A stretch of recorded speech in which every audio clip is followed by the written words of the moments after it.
Servetien.ch. Il y a des clubs qui ont des traditions. Manchester United, le Real de Madrid, le FC Servette FC déjà, parce qu'il y a beaucoup de gens qui disent FC Servette, mais... Merci beaucoup Antonio, vous laissez aller au vestiaire. Voilà ce qu'on pouvait dire ici depuis les Charmières.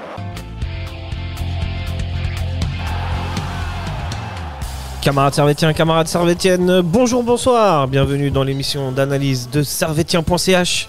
Aujourd'hui, nous allons revenir sur le match qui s'est disputé dimanche entre Servette et le FC Winterthur. Match qui s'est soldé sur le score de 1 partout. Aujourd'hui, nous allons donc analyser ce match, les compositions, première mi-temps, deuxième mi-temps. Vous commencez à connaître la formule. Ensuite, nous passerons au top et au flop. Nous nous projetterons sur les deux prochains matchs de Servette qui auront lieu cette semaine contre Lotkleus et le FC Tully. Et enfin, si on a le temps, on fera un débat. Et on verra sur quoi, parce que j'ai pas encore décidé. Avec vous aujourd'hui, messieurs, dames, vos chroniqueurs favoris. El señor Lucas. Ciao. Ciao, buonasera, comment ça? Buonasera, ça va bien, ça va bien. En forme? Ça va très bien et toi? T'étais au stade hier? Non, j'avais moi-même match, mais après j'ai rattrapé le match. Ok, excellent. Ça l'a bien arrangé, ça l'a bien arrangé. Ouais, t'as pas fini en glaçon. C'est excellent. Bah, j'ai joué moi-même à un match et il faisait bien froid avec ouais. Et avec nous aussi, El Grande, El Señor, El Magnifico, Sacha. Ravi d'être là. Vraiment. Ça va bien? Ouais, ça va pas mal. Là, là franchement, faut dire les coulisses de l'émission. Ouais. Je crois qu'on a une idée de génie. Ouais. Bientôt, on va avoir un super podcast. Exact. Bientôt, nous ouvrirons une chaîne où nous testerons les biscuits de la COP et de la Migros. J'espère que vous êtes prêts, messieurs, dames. Ça peut marcher, je pense que ce sera beaucoup plus intéressant que... C'est pas faux, c'est pas faux, c'est pas faux. On va analyser ces mousses au chocolat sur certains biscuits. Mais bon, malheureusement, nous ne sommes pas là pour ça actuellement. C'est vrai. Et donc, on va tout de suite rentrer dans le formol, comme on dit. Hein. Je sais pas si ça se dit. Et avec la composition donc, du Servette qui a joué hier. Au goal, Frick. En défense centrale, Séverin, Vouillot. À gauche, Clichy. À droite, Mbabou. Au milieu de terrain, Cespedes, Konya, Koutessa. Et en attaque, Foulke, Stevanovic et Bedia. Première chose, est-ce que c'est une composition qui vous a surpris ou pas, Lucas? Pas du tout. Classique Geiger, il avait beaucoup d'absences. Il avait Valls qui n'était pas là, il avait Rodelin qui n'était pas là, il avait qui d'autre qui n'était pas là, Doulin qui n'était pas là. Et du coup, au lieu d'innover, il nous propose le même schéma tactique avec une sorte de 10 qu'il a mis du coup Pluquet. Cespedes pour remplacer Doulin et puis il remet Koutessa titulaire qu'il avait laissé sur le banc les 3 derniers matchs. Et voilà, donc pas étonné sur ce 11. Pas de surprise, hein. Non, pas de surprise du tout. Et pour toi, Sacha, des surprises ou pas? Classique, hein, comme il dit. Ouais, c'est un dispositif et une composition qui finalement est assez classique. Moi, c'est pas que ça m'a surpris ou que ça m'a déçu, mais ça m'a rendu triste de me dire que tu étais obligé de mettre Cespedes titulaire. C'est compliqué, quoi. Pour lui, c'est compliqué alors que... Il aurait pu tenter un autre, hein. Il aurait pu tenter peut-être Camara ou Lele Diba même. Ou Lele Diba. Qui avait fait une bonne entrée contre Bâle. Ouais. Vous auriez, si vous étiez à la place Geiger, vous auriez mis cette composition? Vous seriez parti sur un autre truc, vous auriez testé des choses? Moi, j'aime bien Boris. Ouais. Déjà, ça, c'est le premier truc. J'aime beaucoup Boris. Parce que il m'est arrivé dans des soirées de rencontrer des proches de Boris. Sûrement un type très sympa. Un type extraordinairement sympa. Franchement, moi, je le surkiffe. Après, parenthèse refermée, je pense que si tu es à la place de Geiger, tu as quand même le droit d'essayer des trucs à un moment donné. Winterthur, tu sais qu'ils vont jouer bloc bas. Pourquoi tu passes pas, par exemple, je sais pas, 2 attaquants, tu vois? Ouais, pourquoi pas. Intéressant, ouais. Alors qu'il l'a jamais fait pendant tout le match et que même quand il a l'occasion de faire des changements, il touche pas au système. Hein. Ouais, il change Bedia pour Crivelli. Ouais, ça, que peut-être les deux ensemble, ça pourrait être intéressant. Hein. Ouais. Ça pourrait être une option. Mais bon, ça n'a pas été le cas. Surtout quand tu joues contre une équipe qui a pas beaucoup d'ambition, tu te dis. Ouais, c'est vrai, c'est l'occasion de tester des choses. C'est ça. Même en cours de match, il change pas son dispositif tactique. Jamais. Geiger, et du coup, très rarement. Ça pose problème dans des matchs comme ça où il faut changer la donne en fin de match et puis tu as souvent du poste pour poste et puis ça ne change rien à l'issue du match. Comme disait Sacha, mettre 2 attaquants, pourquoi pas? On a Crivelli, on a Bedia. Et au lieu de faire jouer les deux en même temps, on préfère sortir l'autre à la 60e alors qu'il a peut-être encore à apporter. Surtout Bedia, qui était performant les derniers matchs. C'est vrai, c'est vrai. Alors, on va tout de suite rentrer dans ce match. Ma foi, pas foufou. Donc, ça a commencé un peu comme contre Grasshopper avec pas mal d'erreurs de passe et tout. Mais quand même, 4e minute, premier fait de jeu. Stevanovic qui déborde sur le côté droit, qui met un centre sur la main du défenseur de Winterthur qui s'appelle Diaby. Alors, en premier lieu, l'arbitre siffle penalty. Il est appelé par la VAR et finalement, elle annule sa décision. Pour vous, il y avait penalty ou il n'y avait pas penalty? C'est dur à dire parce que le bras est assez long du corps. Du coup, il y a quand même main, ça touche la main, on le voit. Après, est-ce que ça annule l'action de jeu? Je ne sais pas. Mais bon, la décision est discutable. On peut siffler penalty comme on peut ne pas siffler penalty dans ce cas-là, je trouve. Pour toi? Ouais, après, si tu es dans la logique de l'arbitre contre Bâle, là, il y a penalty. Là, il y a penalty. Ouais. Il y a penalty. Encore une fois, voilà, quoi. Faut qu'ils se mettent d'accord. Soit tu te dis, bon, à partir du moment où tu touches le ballon dans la surface avec la main. De la main, peu importe si tu avais envie de le toucher, pas envie de le toucher, finalement, on s'en contrefiche un peu. À ce moment-là, il y a penalty chaque fois que le ballon touche la main, quoi. C'est pas. C'était ce qui était préconisé par la règle. On a changé la règle pour dire ça finalement. Après, au moment que ça touche la main, il y a penalty. Après, niveau arbitrage contre Winterthur, on peut pas dire qu'on ait eu le couteau le plus aiguisé du tiroir. Hein. Franchement, ça va. Il y a pas eu plus. Elle était bien. Ouais, t'es comme d'habitude. Ouais. Du coup, un peu mieux que Piccolo. Dans ces questions de penalty, il y a le bras long du corps. Du coup, ça c'est encore un ça existe toujours ça, parce que là, tu vois, on la voit pas, mais c'était avant. Ouais. Du coup, il fait un centre en retrait, Stevanovic, et s'il la touche pas, peut-être qu'elle arrive sur Foulke, tu vois. Ouais, non, mais j'entends, mais dans ce cas-là, ils peuvent. Enfin, un défenseur ne peut pas tout le temps défendre les bras dans le dos. Enfin, même. Ouais. C'est un peu compliqué. Il est dans la course et encore il augmente pas son volume. Un petit peu quand même, parce que s'il a pas le bras, parce que tu vois bien là, elle touche le bras, mais elle va pas en direction de son flanc, elle va en direction de l'autre côté du bras, tu vois. Ouais. Donc je sais pas. Ouais, c'est vrai. Bon, ça aurait pu siffler, je serais pas étonné non plus. Moi, avec ma sensibilité, je l'aurais pas sifflé, mais les règles sont les règles, donc normalement. Si c'était Servette, t'aurais sifflé, quoi. Ouais, en plus. Je suis partial, monsieur. Hein. Moi, j'ai pas honte à dire que si j'arbitrais Servette, je serais complètement corrompu. Hein. Surtout avec des biscuits de la Migros. Hein. Ah, clairement, non mais. C'est bon. Hein. Là, je peux te dire que j'annule tous les buts de l'adversaire et tout. Je te trouve des hors-jeux. En petit, en voilà. Franchement, moi, j'ai aucun souci avec ça. Hein. Ok, très bien. Du coup, Servette, mine de rien, domine un petit peu ce début de match et à un moment donné, Stevanovic va faire un centre pour Foulke qui la reprend mal et qui tire un peu à côté du classique. Pour changer.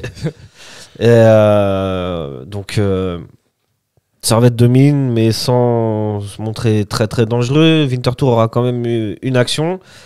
Et finalement, il y a encore un face-à-face de Stevanovic avec le gardien à la 19e minute. Et finalement, 41e minute, récupération de Séverin au milieu du camp adverse. Cognac qui met une passe à Bédia qui la remet sur Séverin, qui a continué son action. Frappe croisée impeccable, but 1-0. Très beau but. Bravo Séverin. Qui a continué, qui a récupéré la balle d'une manière très autoritaire. Et qui, moi je me dis en général, une fois qu'il a fait la passe, il va retourner en défense. Mais là, non, il continue l'action et bien lui en a pris pour marquer ce but. À ce moment-là, est-ce que pour toi c'est mérité pour Servette? Oui, je pense que c'est mérité avec les occasions qu'on a eues. Il fallait concrétiser, sinon on allait continuer dans ce match un peu terne. Mais d'ailleurs, Séverin a noté que le dernier match contre Bâle, il avait aussi fait une remontée de balle. Ouais. Balle contre Bâle. Joli. Très bien. Et ça avait mené au but d'Antunes. Et puis là, c'est la deuxième fois qu'il le fait et que c'est décisif. Et je trouve qu'il apporte quelque chose d'intéressant, où c'est un défenseur, mais qui un peu des vibes de libéraux, où il monte. C'est vrai qu'il progresse à la relance, hein, finalement. Ouais. Il commence à. Parce que tu parles du but qu'il a mis contre Bâle. Contre Bâle, il met une passe qui élimine quasiment 6 adversaires bâlois et qui finalement crée les espaces pour nos amis Foulke et c'est Bédia Antunes qui marque. Finalement, c'est peut-être lui, le sauveur. Ah ouais, qui sait. C'est peut-être lui qui va te. Toi, tu le fais monter au milieu de terrain, tu le mets en numéro 10 et puis. Ah ouais, faut avoir un numéro 10 à tester. Hein. Franchement, perdu pour perdu, tu vois. Non, mais c'est vrai qu'il. Franchement, il est assez surprenant ce joueur. Parce que quand il a commencé en Ligue B avec Servette et tout, on se disait mais le mec en fait il est parti pour jamais jouer. Et t'arrives en Super League et là le mec joue toujours pas. Tu dis ouais bon bah ok bah, le gars il va arrêter son contrat, ça va être terminé. Et puis, d'autant plus ça va être Sasso et Rouillé, ça tournait incroyablement bien et le mec arrive finalement à avoir une place où tu te dis bon les titulaires ça peut le faire pour 1 ou 2 matchs. Et puis là maintenant, le mec est titulaire indiscutable. Indiscutable. Ouais. En plus, à la base, on le faisait jouer à gauche, latéral gauche. Bon, ça n'avait pas forcément marché. Et puis ouais, à la fin de la saison, même la fin de la saison dernière, on se disait la charnière centrale, ça va être quoi, Vouillot-Rouillet. Ouais. On se disait pas que Séverin allait s'imposer dans la charnière centrale, mais finalement ouais, il est limite, c'est limite lui qui est tout le temps là et Vouillot qui alterne avec Rouillet de temps en temps. C'est le maillon fort de la défense, très clairement. Ouais, tout à fait. Puis en plus, moi, je sais pas, j'aime beaucoup ce joueur. Déjà contre Winterthur, Winterthur là-bas, le match qu'on a gagné, c'était, il a presque chambré le public de Winterthur. Ouais, c'est vrai, c'est vrai. Et je sais pas, j'ai l'impression vraiment qu'il a. Enfin, c'est un mec qui triche pas et je pense qu'il aime vraiment le club. Ouais, ça c'est vrai. En plus, il s'est taillé la barbe, je veux quand même le signaler. Et ça lui donne grosse dédicace à son coiffeur en tout cas. Ah ouais, non mais clairement. Barbier, je sais pas. Tu sais, je le vois bien avec une petite chemise à carreaux un peu bûcheron, tu sais. Ça lui donnerait un style. Je sais pas comment il se fringue dans la vie de tous les jours. Mais... Bon Servette rentre à la mi-temps avec un but d'avance, comme c'est souvent le cas à la Praille, on va dire. Et deuxième mi-temps. 51e minute, Vinti qui égalise sur une action, sur une très belle action. Hein. Ouais. Ça part de leur défense, même du gardien, je crois, en 3 passes. Ils arrivent à décaler leur attaquant. C'est Joaquin Ardaïs, je crois. Toujours le même, celui qui avait marqué au match. Très bel accent. Très belle action, mais un peu de laxisme de la part de la défense servétienne, où on a senti un manque de compréhension entre Mbabou et Vouillot sur qui devait aller sur Ardaïs ou pas. Et puis les deux en finale montent et puis il le laisse tout seul et puis la passe en profondeur arrive et puis voilà. C'est ça, c'est qu'il y en a un des deux et à mon avis ça doit être Mbabou qui doit rester, c'est l'autre qui doit monter et comme ça en vrai si Mbabou il est juste plus derrière, il va couper la trajectoire de passe pour Ardaïs et le but ne vient jamais. Genre c'est même pas une action je pense. Le joueur de Winterthur l'ajoute derrière.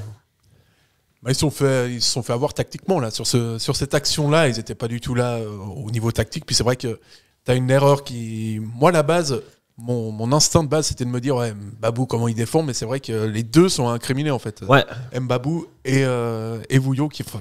C'est soit l'un, soit l'autre qui doit y aller. Ouais. Ils doivent s'organiser. Et puis même au niveau du milieu de terrain, il n'y a pas eu de dépassement de fonction à ce niveau-là. Doulin, est-ce que Doulin n'a pas manqué à ce niveau-là? Ah, Doulin manquera toujours. Hein. Ouais. Et Konya aussi. Chaque fois qu'il. Voilà, Konya, il était là pour le coup. Oui, mais c'est quand un manque. Ouais, quand il y en a un. Quand le match contre Winterthur à Winterthur, c'était Konya qui n'était pas là. On l'a senti. Hein. C'est vrai. Et c'est des piliers. C'est des joueurs qui font la différence au milieu de terrain. Et c'est sûr que quand on a un milieu remanié comme ça avec Cespedes. Pluquet et Konya, il manque quand même il manque un milieu de terrain de qualité quoi. Voilà, là il y avait Konya mais il manquait un derrière qui fasse le taf. Ouais. SO Doulin, exact. Du coup c'est la 51e minute et comme souvent depuis la reprise du championnat, Servette est toujours aux abonnés absents dans ces entames de deuxième mi-temps, de ce premier quart d'heure de deuxième mi-temps, il y a un truc qui fait défaut. Est-ce que ça s'explique ou il n'y a pas d'explication ou... Ça arrive toujours à s'en prendre un. Ça arrive toujours, impressionnant. Et j'ai envie de dire... Niveau régularité, on est sur quelque chose de propre. Hein. Et j'ai envie de dire, alors que Servette mène à la mi-temps. Contre Bâle, c'est le cas. Contre Sion, c'est le cas. C'est le cas aujourd'hui hier contre Winterthur. Ouais, je sais pas ce qu'ils font à la mi-temps, mais... Au premier match contre Winterthur, je crois qu'ils encaissent le premier but à ce moment-là aussi du match. Ouais. Après, ils vont revenir. Donc... Ouais, peut-être, je sais pas... De concentration, il y a... Ouais, manque de concentration. Peut-être les tactiques... la causerie n'est pas efficace du côté du coach. Ou peut-être c'est du relâchement. Ils se disent c'est la mi-temps et ils reprennent gentiment alors que l'équipe en face... Elle a forcément la niaque parce qu'elle est menée d'un but et puis ça fait la différence. Faudrait presque que Servette marque en deuxième mi-temps son premier but. Ouais, qui rentre en, en deuxième mi-temps comme s'il y avait 0-0 et comme si c'était la première mi-temps. Et puis peut-être ça change. Là, je pense que dans leur mentalité, ils gagnent 1-0 et du coup, ils rentrent en deuxième mi-temps avec plus relâché, plus détente, alors que l'équipe en face, non, elle va chercher le résultat. À part l'été de la Migros, t'as une autre explication à la mi-temps, Sacha? Déjà, je pense que l'été de la Migros sont excellents. Là, vraiment, il y a une vraie avance de la Migros par rapport à la COP. Parce que c'est vrai, ça. C'est peut-être le thé qu'ils boivent à la mi-temps. C'est ça, hein. C'est possible. Hein. Honnêtement, c'est possible. S'ils achetaient du thé de la Migros, peut-être ça ferait la diff. Non, mais après, voilà. Là, tu prends le but, en l'occurrence, c'est quand même un peu aussi beaucoup de la faute de fric qui. C'est vrai qu'on n'en a pas parlé. Il n'est pas exempt de tout reproche sur cette frappe. Il n'est pas exempt de tout reproche. Et puis, c'est vrai que voilà, quoi, les buts, tu les prends toujours au même moment. Et puis, c'est difficile de dire qu'est-ce que tu peux faire concrètement. Tu peux. Parce que normalement, pour moi, quand tu signes un contrat avec Servette, c'est le problème un peu de l'équipe cette année, c'est que les mecs, t'as l'impression qu'ils peuvent faire qu'une bonne mi-temps sur deux, en fait. Ils font qu'une mi-temps sur deux, en fait. Les mecs, ils bossent à 50%, très clairement. Et non, c'est difficile, quoi. Après, au bout d'un moment, il faut quand même réussir à faire une performance qui soit un petit peu aboutie sur le long terme. Ouais. Et puis ouais, cette année, franchement, moi, on manque de matchs on avait parlé la semaine dernière. Moi, j'attendais, j'aurais voulu toi, un match de référence, un truc. Et vous étiez plus terre à terre. Et vous aviez raison. Hein. On a eu beaucoup de difficultés dans le jeu et ça commence à être assez récurrent. Servette, donc du coup, on déroule encore le fil du match. Servette va concéder une action assez dangereuse sur un corner. Une tête d'un mec de Winterthur. Là, pour le coup, j'ai pas son nom. Désolé. Mais c'est une tête épaule. Hein. Épaule, ouais, voilà. Il se trouve un peu sur la tête et après, ça finit sur le poteau. Ça finit, ouais, quand même. Hein.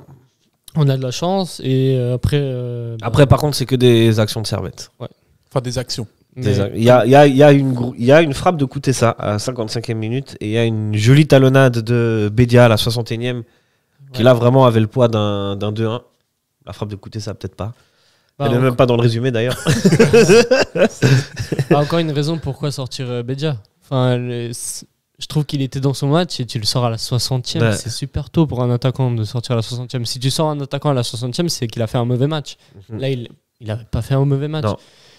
Tu as envie de marquer, mais est-ce que c'est une raison de faire rentrer Crivelli à ce moment-là? Ou tu peux faire rentrer Crivelli, mais peut-être à la place d'un milieu et puis jouer à deux attaquants, faire un 4-4-2. Je sais pas. Je trouvais Geiger sur ses choix de remplacement, même à la fin. Après, il fait rentrer Diallo pour Mbabou.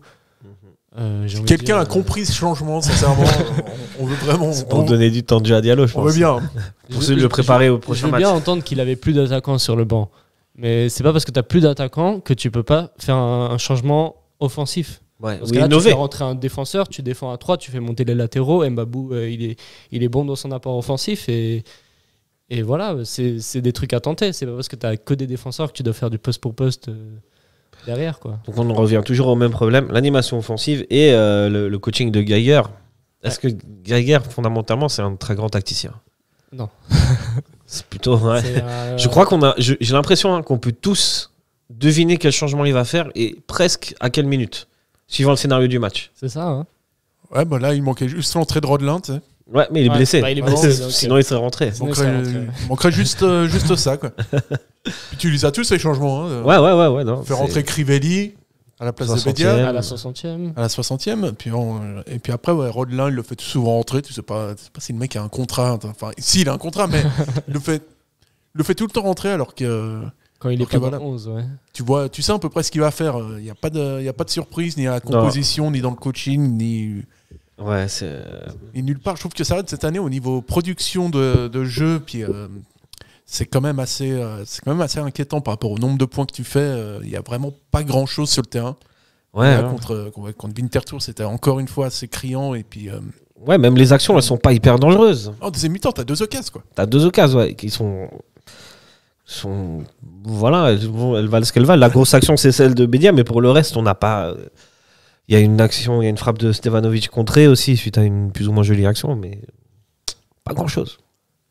Ouais, et puis ça ronronne beaucoup, je trouve. Ça ronronne beaucoup, il n'y a pas vraiment de profondeur. Ouais. Voilà, il nous manque Il nous manque ce joueur, ce joueur capable de prendre la profondeur. Je pense vraiment que le salut de Servette passera par le retour de Dimitri Oberlin. non, mais... Mais par Fofana, peut-être. Par Fofana, oui, plus. Et Fofana, il a apporté quelque chose. Ouais, il apporte toujours. Hein. Et il apporte toujours. Bah là, il est blessé, c'est pour ça que je dis que là, il apporte pas. Vous Mais... savez, comme j'aime ce joueur à chaque fois. Mais là, il est blessé, je peux pas le mettre dans l'émission, tu vois. Quoique, à la fin, Toiti, il apporte quelque chose d'intéressant. Oui, exact. C'est vrai. C'est vrai qu'il fait une bonne entrée. Mais voilà, il faut plus de joueurs comme ça qui vont au duel, qui vont provoquer, qui vont chercher peut-être la faute ou qui vont chercher le tir, la frappe, ou même quand ils sont excentrés. Et puis voilà. Vrai. On tire pas beaucoup de loin aussi. Hein. J'ai remarqué un petit peu. Ça essaye souvent un peu de tricoter, de toujours trouver la meilleure position de frappe possible. Bon, la Winterthur est vraiment deuxième mi-temps. Dès qu'ils ont marqué, ils ont verrouillé. C'était difficile de frapper de loin. Ouais, même de près, tu me diras. Ouais. Ah bah si, elle est là. Frappe de Kuteza. Action de Kuteza. Tu vois que c'est quand même une grosse action. Enfin bref, je vous pose une dernière question sur le match. C'est 2 points de perdus. Ouais, clairement. Ouais, clairement. Et avec le match nul contre Sion, ça commence à faire beaucoup. Ça fait beaucoup, mais on a de la chance que derrière, ça avance pas non plus. Ouais, mais déjà Saint-Gall, ils ont repris 3 points, enfin 2 points. Ouais, mais ils vont gentiment revenir là pour le coup. Là, on fait match nul. Voilà. Lugano est pas loin. Lucerne n'est pas si loin que ça. En vrai, ils sont tous derrière nous, ils nous talonnent tous, mais on a de la chance parce que là, on aurait pu être 5e depuis longtemps avec nos résultats. Mais on a de la chance de rester 2e. Mais c'est dommage parce que ça veut dire que si on avait gagné ces matchs, on aurait tellement d'avance sur nos poursuivants. Que... Ouais. Tu rajoutes 4 points s'il y a victoire hier et victoire contre Sion. Ouais. Ça fait que tu aurais 6 points d'avance, 5 ou 6 points d'avance sur Saint-Gall. Et tu serais plus proche de IB que de Winterthur pour le coup. Mais bon, ce n'est pas le cas. Après, il faut battre Saint-Gall parce que... Ouais, t'y crois ça, toi ? Non, mais j'y crois pas du tout. Hein. Non, mais justement, on est 2e et Saint-Gall sont derrière nous et pourtant Saint-Gall propose un meilleur jeu que nous. Est-ce que c'est pas eux qui méritent d'être 2e au final ça oui. Hein. C'est l'objectif. Le gars il va gagner le prix du fair play. Non mais il a raison. Hein. On n'arrive pas à battre Saint-Gall. Pourquoi on veut prétendre à être devant eux ? On se prend des branlées contre Saint-Gall chaque année et puis on s'étonne. Je sais pas. Quelque chose encore à rajouter sur ce match ? Je trouve que Servette, quand même, cette saison, ils ont un effectif qui est quand même super bon. Je crois que c'est vrai, ça. C'est un de nos gars sûrs chez Servetien.ch qui disait que tu peux aligner aujourd'hui contre Winterthur, Stevanovic, Konya et Kuteza. Vraiment des joueurs qui sont des bons joueurs. Ce sont des joueurs confirmés et tout. Et je trouve que encore une fois, la jouerie par rapport à l'effectif en place, elle est quand même un peu en dessous de ce que devrait présenter Servette parce que voilà, en plus tu peux rajouter Mbabou, tu peux rajouter Clichy, c'est vrai. Est-ce que tu expliques ça par le fait que nos adversaires nous connaissent bien et que du coup ont bien étudié notre jeu, sachant qu'ils n'évoluent pas beaucoup depuis quelques années, ou est-ce que c'est vraiment une baisse de régime de la part des Servettiens moi je crois que c'est une vraie baisse de régime et puis on va en parler après d'ailleurs, mais je trouve que t'as pas il te manque vraiment le 3e élément au milieu de terrain, quoi. Parce que pour moi, Pflouquet, milieu offensif, il est sympa, hein, mais... Je serai son avocat. Il a raison. Et il manque aussi un plan de jeu concret. Parce que on peut avoir tous les meilleurs joueurs au monde. Si on n'a pas une bonne tactique, on ne gagne pas. Du moins, la tactique de base est plutôt bonne, mais c'est après. Si durant le cours du match... t'arrives pas à t'adapter ou à essayer même de sortir d'autres solutions, quitte à perdre après, au moins t'auras essayé, quoi. Non, c'est vrai. Bon. Ouais. Voilà, hein. C'était pas un grand match, on va pas se mentir. Hein. Non. Et je trouve qu'on a pas mal débriefé dessus. Du coup, on passe au top et au flop, les gars ? Ouais. C'est parti. C'est le foot. C'est le foot. C'est seulement le foot. Mais pour moi, c'est clair que vous trouvez toujours un point. Là, on cherche le négatif. Ouais, c'est pas faux. Je crois que c'est jamais faux. Ouais. Très bon jingle. très bon jingle. Je sais pas qui c'est qui l'a composé, mais en tout cas, on lui passe le bonjour. Avec Tourelle, en plus, c'est... Superbe. C'est toujours les mêmes problèmes.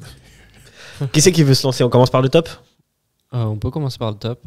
Bon, est-ce que je prends le plus évident dans ce Vas-y, cas-ci vas-y. On te le laisse. Enfin, Je je te te le laisse. laisse. Bon, Je le vois même pas le plus évident. On en a longuement parlé. Pour moi, Séverin bah oui. s'impose dans la défense comme une évidence de titulaire, en fait. Et avec ce match et le match contre Bâle précédemment, c'est un véritable patron défensif. Et même dans les attaques, il propose beaucoup de choses. Donc, à souligner sa prestation. Totalement d'accord avec toi. Ouais, moi, dans les tops, je vais mettre le public qui a quand même eu une double qualité, c'est d'affronter cette bise qui était horrible et puis d'affronter ce match qui était peut-être à la hauteur du temps, c'est-à-dire vraiment très très froid et avec pas grand-chose de chaud à proposer. Ouais, non, c'était dur. Moi, j'étais au stade. Ouais, c'était vraiment... ça devait être compliqué. Je passe le big up à tous ceux qui étaient là. Ouais, vraiment, on est ensemble, les gars. On leur fait des bisous, on les embrasse. Mais ouais, au niveau top, t'as pas 10 000 joueurs, c'est vrai que t'as Séverin, effectivement. Mais derrière, ouais... Bon, t'as Bedia, je trouve, il fait un bon match. Ouais, Bedia, il fait un bon match, mais c'est... T'as Stevanovic même, hein, finalement, c'est le plus remuant. C'est celui qui aura créé les actions les plus dangereuses, hormis le but. À partir du moment où tu as plus de flop que de top, c'est... Oui, il y a Mbabou aussi, j'ai bien aimé son match. Mbabou, si on en parle de... Ouais, ça commence à... Du rythme, c'est cool, il propose du jeu et puis il apporte ce truc en plus qu'on attend de lui, mais bon, il n'est pas encore à 100%, donc on attendra plus des prochains matchs. Ouais, dans quelques matchs, ça pourra devenir intéressant. Ouais. Plus la connexion qui commence à se former un petit peu avec Stevanovic. Clairement. Et puis, voilà, c'est des joueurs qui ont quand même brillé dans ce match, malgré tout. Ouais, c'est vrai.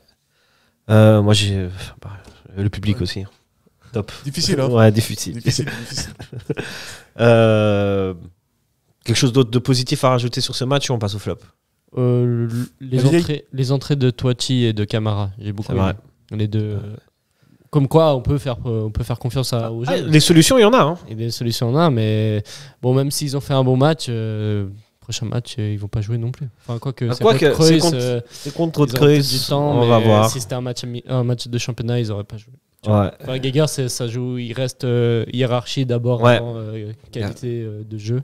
Enfin, même si le mec il fait une super prestation, s'il est hiérarchiquement remplaçant, il va continuer remplaçant au match d'après. Sauf s'il y a un blessé. On commence à connaître. Ouais, Toiti, très intéressant. Très remuant. Comme d'habitude. En plus, il est passé vraiment par que des bons clubs. Donc, on lui fait, on l'embrasse naturellement. Et puis, moi j'aime bien ce joueur. J'aime bien aussi. Je trouve qu'il a un truc. Et puis, on espère le voir plus souvent dans le groupe. Ouais. J'espère aussi, mais bon. On connaît. Ouais, il avait fait un super match contre Volen. Contre Volen, il a été top. Et là, il rentre, il fait un super bon match. Bah, j'espère le voir contre Rotkreuz. Et puis, certainement, ouais. Voilà. Ouais. Les flops, messieurs, j'allais dire mesdames, je ne sais pas pourquoi. Je suis sûrement perturbé par madame l'arbitre. Sacha? C'est difficile parce que moi, j'en aurais pas mal de flops. En vrai. Ouais. Bon, mon premier qui vient comme ça instinctivement, ce serait quand même Cespedes. Ouais. T'as même pas trop. T'as envie de lui dire, ouais, il est pas au niveau, mais d'un autre côté, t'as pas envie de le blâmer plus que ça parce que voilà, c'est un mec qui triche pas, mais qui a vraiment beaucoup de difficultés en Super League. Ensuite, il y a lui qui a été vraiment. Pour moi, qui a été en dessous, et puis notamment avec il a une faculté à faire des passes en retrait qui font rien avancer du tout, qui m'exaspèrent au plus haut point. C'est ça, en fait, son principal défaut. Il a eu un jaune ou pas? Non, je crois pas. Il n'a pas pris de jaune. Ah non, je crois pas qu'il a pris de jaune. Bon point pour lui, qui prend généralement toujours un jaune. C'est vrai. Et qui sponsorise très bien le zoo de la Garonne, sans qui on ne connaîtrait pas ce zoo. Mais, gros big up aux zoo de la Garonne aussi. De la Garenne. Garenne. Comme quoi. Bah, là, il n'a pas eu de jaune, je me suis pas rappelé du nom. C'est vrai. À part ça, ouais. Ouais, c'est vrai qu'il est un peu. Est-ce que c'est un ralentisseur de jeu? En tout cas, il n'accélère pas le jeu, ça c'est sûr. C'est plus vraiment un 6 qui va qui va déménager. Et puis, mais ouais, c'est pas suffisant pour Servette et c'est peut-être même pas suffisant pour une équipe de Super League. Enfin, sauf si tu joues à Winterthur, quoi. Mais hormis ça, c'est compliqué. Mais c'est vrai que tu as plusieurs flops. Moi, par exemple, Frick, je trouve que depuis le début de l'année, il est aussi en dessous. Hein. Il est plus décisif, Frick. Non, mais même il se trouve. Il est beaucoup moins. Ouais. Il est décisif, mais pour l'autre équipe. Mais ouais, c'est dommage. Moi, je suis d'accord avec Sacha. Depuis 2023, globalement, un petit peu en dessous. Il nous a fait quelques petites bourdes. J'espère qu'il reprend vite confiance parce que là, ça va pas aider s'il s'y met aussi. Ouais. Et toi, du coup, Lucas, t'as un autre flop? Bon, je me répète d'émission en émission, mais Geiger et ses changements. Ouais. Là, j'en ai longuement parlé du choix de faire rentrer Crivelli à la 60e. Mais c'est une constante et puis c'est à chaque fois la même chose. Et puis si on se répète, c'est que c'est un réel problème. Et moi, je serais content de savoir qui est le prochain entraîneur pour savoir si ce genre de problème va changer. Pour toi, c'est sûr qu'il va quitter le navire. Ah oui, Geiger. ça c'est sûr. Ok. Totalement en roue libre en conférence de presse. C'est des signes pour toi qui te font penser qu'il partira. Ah ouais, c'est sûr. Ouais, Moi, Lombardo, il va le mettre Toiti. Ouais. Il le connaît, je pense. Moi, j'avais pas marqué de flop, mais le vent, quoi. Le vent, aller au stade dans ces conditions, il y a un seul avantage, c'est que la bière reste fraîche. Pour le reste, dur. Ouais. Ça sentait beaucoup le vent dans le stade? Ah ouais, ça, on le ressentait, ouais, pas mal. Peut-être moins qu'à l'extérieur, mais quand même. Tu crois que ça a influencé les performances des joueurs? Je pense pas, hein, parce que c'est la même chose pour les deux, tu vois, au final. Ouais. Tu vois que quand c'est un problème de terrain ou de météo, finalement, c'est pour les deux équipes. Donc, à un moment donné, ils peuvent pas se plaindre de ça. Et je pense qu'ils ne se sont pas plaints de ça. Le vent n'allait pas dans une direction particulière. Non, puis de toute façon, même s'ils vont dans une direction particulière, ils changent de terrain. Ouais, de camp. De camp, voilà, à la mi-temps. Ouais, et c'était pas non plus un vent qui j'ai pas l'impression qu'il changeait énormément les trajectoires des frappes. Ok. Ouais, c'est important. Je sais pas pour vous, mais non. Ok. Mais moi je parle en tant que spectateur, c'est quand même désagréable. Oui, ça j'imagine. En plus, toi, tu cours pas, t'as le vent. Voilà. C'est pas Jojo. Sinon, ouais, si on veut être un peu plus sérieux, finalement, je vais repointer ce qu'on pointe comme toujours, c'est l'animation offensive et les problèmes qu'a Servette à se créer des occasions très dangereuses. Ou des frappes de loin, ou des parades incroyables du gardien, mais c'est assez récurrent. Ouais, il n'y a pas de. Encore une fois, il n'y a pas de jeu. C'est la profondeur, comme tu as dit. T'as la profondeur, et puis la Servette, quand il devait dominer contre Winterthur, je crois que c'est le deuxième match de la saison où ils ont plus de possession de balles. Ils en ont eu 65, ce qui n'est pas non plus incroyable. Je crois qu'il n'y a que contre IB où ils sont à 11 contre 10, où ils avaient une possession plus importante. Donc, ah ouais, c'est vrai. Il y a un vrai problème pour ce Servette-là quand il doit dominer. Et c'est un Servette. C'est important de le dire tout le temps, mais la différence de but, elle dit quand même pas mal de trucs. Elle dit que finalement, quand tu prends un but, cette équipe, elle a beaucoup de mal à réagir.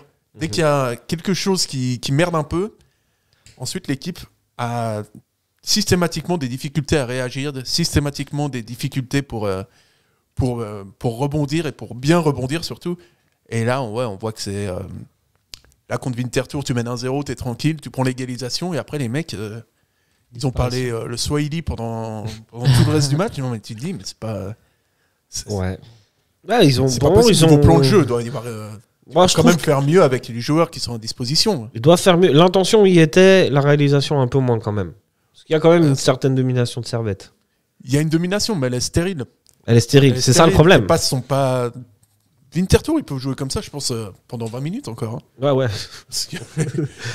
Ils encaisseront pas de but. Je me demande si les adversaires, ils ont peur de Servette quand ils jouent Servette, tu vois. Parce que nous, quand on joue des équipes comme Bâle, comme Saint-Gall, on est toujours comme ça, parce qu'ils en plantent un, ils peuvent en planter 4 après. Et nous, je sais pas si les adversaires, ils ont peur de nous, dans le sens où ils se disent on joue Servette, on peut revenir même si on perd de 0. On peut s'imposer, je sais pas. C'est vrai qu'on on est déjà revenu plusieurs fois dans cette émission avec d'autres chroniqueurs aussi, c'est qu'on est devenu une équipe de contre, de transition. Si on voit à part le but d'aujourd'hui, qui est même pas sur une action très bien placée, tous nos buts, on les marque sur des contres ou sur des transitions. Ouais, ce qu'on dit non aussi sur la capacité à jouer, quoi. Ouais. Servette est vraiment... ils sont en difficulté de toute façon depuis le début de la saison au niveau de la jouerie, et puis c'est très très difficile parce qu'on est bien placé, parce que finalement on est toujours bien placé. Ouais, et puis bon, t'as aussi un problème au niveau des coups de pied arrêtés où Servette est, au niveau statistique, Servette est un peu en dessous de la moyenne de ce qui se fait en Suisse. Et mais voilà, vraiment il y a ce problème de jouerie où il n'y a pas grand chose qui se passe, et puis ça t'empêche de mettre l'adversaire en difficulté. Il y a beaucoup de passes courtes qui servent pas finalement ça sert pas à grand chose, ça sert pas à faire avancer le bloc. Tu mets pas l'adversaire en difficulté en fait. Ouais. Et à Winterthur, moi je les ai pas sentis vraiment en grande difficulté, parce que tu te dis, encore une fois, les mecs ils font 2 lignes de 4 après, ils sont bien. Hein. Tranquille. Ouais. C'est ça la tactique pour battre Servette, pour faire machine. Ouais, tu mets 2 lignes de 4 et puis après t'es bien. Mais Winterthur a aussi fait un bon match tactiquement. Oui, ils étaient très très bien en place, très disciplinés, très suisse-allemand, bref. Ouais, je crois que Bruno Berner est un assez bon tacticien. Bruno Bernois. En tout cas, il sait s'adapter à l'adversaire. Moi, comme 90% des entraîneurs en Suisse, je peux pas le supporter. Servette, à chaque fois qu'ils jouent contre un bloc bas, ils n'arrivent pas à marquer. Hein. Ouais. Contre IB, ils sont à 10 contre 11 et puis on fait 0-0. Enfin, même si quand ils prennent l'expulsion, après ils jouent à 10 et ils arrivent même à revenir dans le match. Dans des trucs pas normaux. Normalement, on devrait enfoncer ces équipes-là, on devrait marquer. Mais ouais, Servette est transparent quand ils sont face à un bloc bas. Ouais. Ils ont les occasions forcément parce que tu joues contre un bloc bas, mais on les concrétise. Ouais, c'est même pas des énormes occasions. Il nous manque peut-être un numéro 10 assez tranchant, capable de faire les passes décisives, quoi. Les passes qui coupent les lignes, les passes Emery, quoi. Qui arrivent dans Emery et on n'a pas tellement... Moi j'aurais dit qu'Antunes normalement devrait avoir ce profil-là, mais en termes de passes, c'est pas ça, quoi. Non, ouais. Après, moi j'ai toujours défendu Rodelin dans cette position. Franchement, il est. On n'avait pas encore fait de vanne sur Rodelin aujourd'hui. Et je suis même pas en train de rigoler. Je pense que lui est capable de faire des passes qui font les différences. Le truc, c'est qu'il a pas toujours envie. Je sais pas. Voilà, c'est pas très bien. Je vois. Tu penses que Rodelin, c'est l'homme providentiel de Servette un peu? Je pense, en tout cas alors pas sur tout le match. On en avait discuté avec. Moi, je trouve que Rodelin, il a une qualité, c'est qu'il sort des buts sortis de nulle part. C'est la seule qualité que je lui trouve. Il a réussi à marquer. Ouais, par cette aisance technique et par une certaine vision de jeu, il serait capable aussi de débloquer des situations. Ouais, il a une aisance technique, en effet. Mais après, en termes de jeu, j'ai un peu du mal. Enfin, dans le sens où... Bah, je comprends tout à fait. On a un contre, c'est lui qui ralentit le contre. Quoi. C'est vrai aussi, ça. Ou qui se claque. Messieurs, on va faire...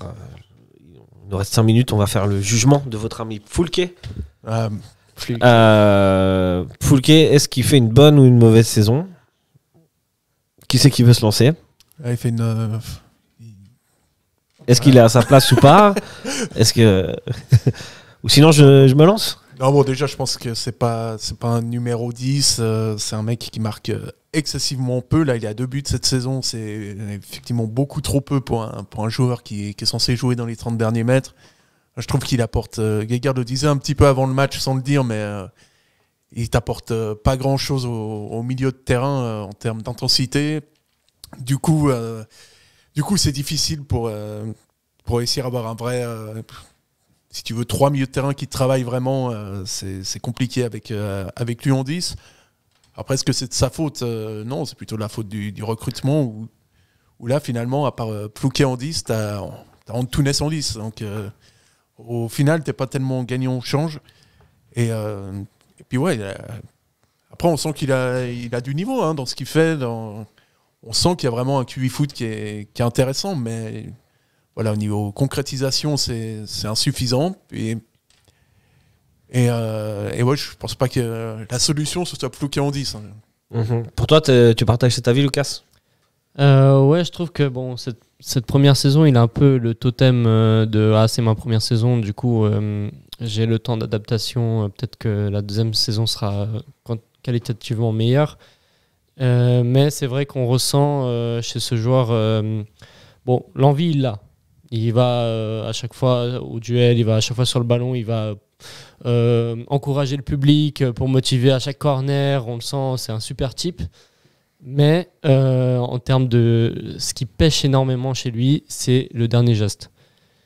On revient toujours à ça, et c'est le joueur qui cadre le plus en Super League, et c'est le joueur qui a le plus haut expected goals, et c'est celui-là qui a, enfin il en a mis que 2, quoi. Il en a mis que 2 buts sur toutes ces chances qu'il crée. Et est-ce que c'est un manque de confiance? Est-ce que c'est la régularité? Est-ce que la saison prochaine il sera beaucoup plus décisif? Des fois c'est des temps d'adaptation, ça prend du temps. Mais ou est-ce que c'est régulier chez lui de surperformer en termes d'occasion et pas forcément concrétiser? On est un peu biaisé par la saison passée où il a fait je sais pas combien de buts, je sais pas combien de mais passes 14 décisives. buts et 15 passes décisives de Il joue mémoire. à quel poste la saison passée aussi? Mais je crois qu'il jouait Il jouait sur le côté, je pense. 10 Je crois que j'ai vu 10 ou Ok. sur le côté, un peu comme il fait à Servette actuellement. Ok. Mais bon, après, c'était la deuxième division néerlandaise. Même si je pense qu'elle a du niveau, elle reste loin de la Super League. Ouais, je pense aussi. Je pense que la Super League est supérieure. Voilà, donc c'est des statistiques qui sont un peu biaisées aussi, parce que si on prend l'exemple de la seconde division suisse, qu'on reconnaît meilleur buteur, et on a bien vu ce qu'il fait à Servette. Donc, Mais bon, après, ça peut marcher dans l'autre sens. Nsame, par exemple, qui venait d'à peu près nulle part, est arrivé à tout casser, quoi. donc voilà, moi je pense que Fluquet, il faudrait pas se baser sur cette saison, mais peut-être sur la suivante, pour voir si c'est vraiment une anomalie cette saison, et qu'après il va performer au niveau qu'il est censé habituellement performer, ou est-ce qu'en fait c'est juste son niveau, et puis on s'attend à peut-être trop de sa part. Moi, je le trouve un petit peu dur parce que quand même, il est souvent impliqué dans les actions les plus dangereuses de Servette, que ce soit quand il joue sur le côté gauche et même en 10, même si je trouve qu'il est meilleur sur le côté. Je sais pas si vous partagez cet avis. Par contre, là où je vous rejoins, c'est que c'est vrai, à la finition, il manque quelque chose. Parce qu'il se crée beaucoup d'actions. En termes de jeu, j'ai rien à redire, il apporte beaucoup, mais c'est vraiment la finition. Et bah ouais. Est-ce qu'il y aurait quelqu'un de meilleur, du coup, dans le jeu que lui à mettre? Après, Johan Séverin. Oui, mais on peut pas avoir des Johan Séverin à tous les postes, malheureusement. C'est dommage. Et Dieu sait si je suis d'accord. J'aimerais voir ça, mais non. S'il sait que c'est la finition dans la matière dont il pêche, pourquoi il va forcément aller être celui-là qui fait le dernier geste? C'est pour briser cette malédiction, peut-être. Ouais, peut-être qu'il n'est pas en confiance. Oui, peut-être, oui, en effet. Mais dans ce cas-là, s'il est mieux dans le jeu, alors c'est pas celui-là qui doit faire le dernier geste, peut-être celui-là qui délivre la passe décisive, tu vois. Ouais. À voir, en vrai. À voir. Moi, je vous trouve un petit peu dur, mais bon, qu'est-ce que vous voulez? Moi, je lui laisse sa chance. Pour l'instant, je le critique pas énormément. D'ailleurs, je l'ai jamais mis dans mes flops. Non, c'est vrai, c'est vrai. Pour moi, c'est quelqu'un qui a énormément d'envie, qui a du QI footballistique, mais qui, malheureusement, cette saison, au niveau des stats, est en dessous. Ouais. Par contre, il est moins brouillon que Kuteza, je trouve. Ouais. Il y a souvent techniquement.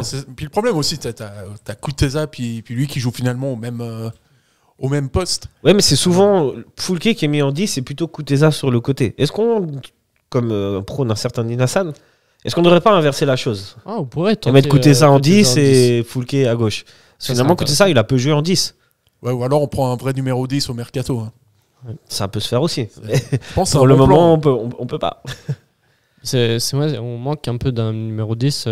La saison passée, Imri faisait un peu ce rôle où quand il jouait ailier, après il jouait aussi au milieu, il avait un peu ce rôle-là. Il l'a donné un peu à Antunes, mais Antunes... Même Konya, un petit peu, qui le faisait à l'ancienne. Ouais, à l'ancienne, ouais. Konya, maintenant, est un peu plus 8 que 10, quoi. Et maintenant, il a un peu légué à Antunes, qui n'est pas forcément le 10 qu'on attend. Et puis voilà, est-ce qu'on devrait rechercher un 10 dans le mercato estival? Peut-être, c'est une piste à explorer. Messieurs, on a oublié de parler du prochain match, alors on va en dire juste un petit mot. On a bien travaillé en plus sur le prochain. Ce sera jeudi prochain, dans la très belle ville de Lotkreuz, dans le canton de Zug. Voilà, c'est tout ce qu'on sait sur Messieurs, vous vous attendez à quel résultat? Vite fait, pour toi, Sacha. Une victoire 4-1. 4-1. Avec un triplé de Crivelli. Est-ce qu'elle serait pas là, la fameuse victoire avec le jeu? Ouais, bah j'espère. Il y a 3 divisions d'écart, j'espère quand même que ce sera avec le jeu. J'espère, mais contre Volen, ça s'est pas passé comme ça. Hein. Pour toi, Lucas? J'espère une victoire nette 3-0. Ouais. Voilà. En tout cas, c'est ce qu'on doit s'attendre de la part de Servette face à une équipe de première division. Quoi. De première ligue, pardon. Merci. Première division. Merci. Division. Première ligue anglaise, bien sûr. Merci, messieurs, pour vos témoignages éclairés, vos analyses éclairées, pardon. Et on se retrouve très bientôt. Et allez, Servette. Ciao, ciao, messieurs, dames. Bonne soirée. Bonne soirée.